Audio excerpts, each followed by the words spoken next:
کامیاب ہو جائے گا جس نے اپنے نفس کا تزکیہ کروا لیا. کر لیا نہیں, تم خود اپنے نفس کا تزکیہ نہیں کر سکتے. بھائی عجیب مرحلہ فکر ہے. اسی لیے سورہ جمعہ کی آیت میں آواز دی, هو الذی بعث فی الامیین رسولا منہم یتلو علیہم آیاتہ ویزکیہم. ہم نے اس رسول کو تزکیہ کرنے کے لیے بھیجا.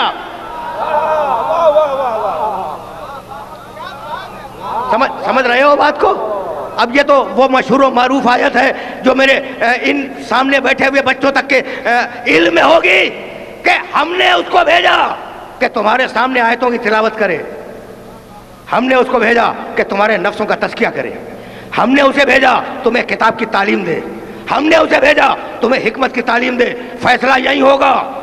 دیکھو میرے نبی کے 4 فریضے, وہ آیات سنائے تمہیں, وہ تمہارے نفسوں کو پاک کرے, وہ تمہیں کتاب کی تعلیم دے, وہ تمہیں حکمت کی تعلیم دے. وہ تلاوت کرنے والا, تم تلاوت سننے والے. وہ تزکیہ کرنے والا, تم تزکیہ کروانے والے. وہ تعلیم کتاب دینے والا, تم تعلیم کتاب دینے والے. وہ تعلیم حکمت دینے والا, تم تعلیم حکمت لینے والے. نہ وہ تم جیسا نہ تم اس جیسے.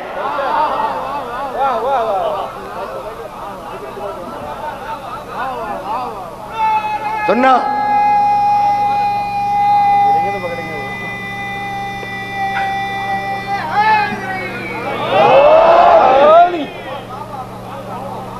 بھائی, سننا تو اب ظاہر ہے کہ مرحلہ فکر یہاں سے بہت آہستہ آہستہ آگے بڑھے گا. تو تزکیہ کروانا ہے. دیکھو قدیم فلسفے نے, اب تو دنیا کی کوئی چیز اپنے پرانے حال پہ باقی نہیں رہی ہے نا, ہر چیز بدل رہی ہے. لیکن قدیم فلسفے کا ایک اصول ہے جو 6500 سال سے اب تک باقی ہے اور اس کے ٹوٹنے کا کوئی امکان نہیں ہے. وہ اصول یہ ہے کہ تم اگر اس معاشرے میں رہنا چاہتے ہو, اگر اچھی زندگی گزارنا چاہتے ہو, تو پہلے اپنے نفس کو پاک کرو. جب نفس پاک ہو جائے پھر اپنے گھرانے کو پاک کرو. جب گھرانہ پاک ہو جائے پھر معاشرے کو پاک کرو. جو خود پاک نہ ہو وہ گھرانے کو پاک نہیں کر سکتا, اور جو گھرانے کو پاک نہ کر سکے وہ معاشرے کو پاک نہیں کر سکتا. پہلے مرحلے کا نام ہے تزکیہ نفس, دوسرے مرحلے کا نام ہے تدبیر منزل, گھرانے کو پاک کرو.